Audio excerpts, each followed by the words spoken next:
শুরুতে আপনি বলবেন আসলে যে এই যে কোটা সংস্কার আন্দোলন 18 সালে ছাত্রদের একটা বৃহৎ পরিসরের একটা আন্দোলন ছিল, যে আন্দোলনের ফলপ্রসূত মানে ছাত্ররা কিন্তু এটা পেয়েছিল, এবং যেখানে বলা হয়েছিল যে 30% যে কোটা, সেই কোটা আসলে থাকবে না মুক্তিযোদ্ধার সন্তানদের জন্য।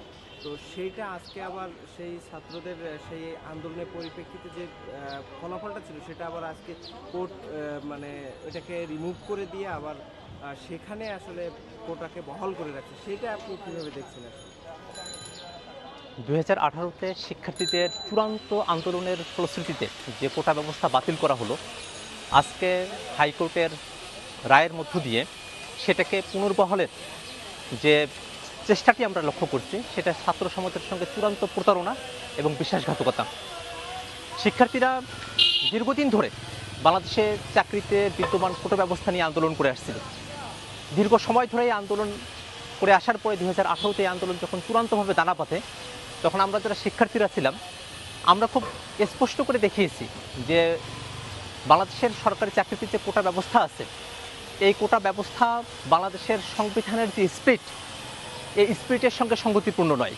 কারণ আমরা জানি যে বাংলাদেশের যে সংবিধান, যে মুক্তিযুদ্ধের ভিতর যে সংবিধান আমরা পেলাম, সে সংবিধান স্পষ্ট করেই বলছে সুযোগের সমতার কথা। সরকারি চাকরিতে সুযোগের সমতা থাকবে, কিন্তু আমরা যদি কোনো একটা বিশেষ গোষ্ঠীকে কোটা ব্যবস্থার মাধ্যম দিয়ে সুযোগ সুবিধা করে দেই, তাহলে কিন্তু আর সুযোগের সমতাটা থাকে না। আমরা খেয়াল করে দেখলাম বাংলাদেশের সংবিধানের মধ্যে কোটা বা রিজার্ভেশন যে ব্যবস্থাটা, এটা দুইটা মাত্র শর্তের ভিতর দিয়ে এটা থাকতে পারে বলে বলা আছে। এক, যে সমাজের কোনো অনগ্রসর গোষ্ঠী হতে হবে। দুই, তাদের পর্যাপ্ত প্রতিনিধিত্বের জন্য এটা হতে পারে।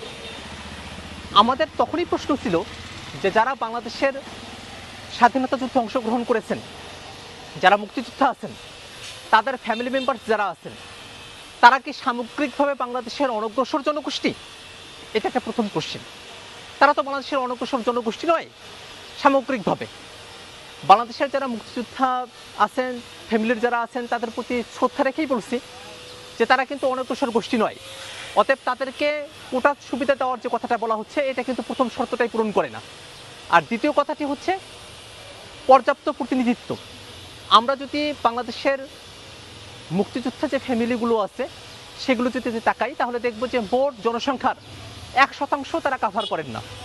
তাহলে সরকারি চাকরিতে 30% তাদেরকে কেন দেওয়া হবে? এটাও একটা বড় কোশ্চেন।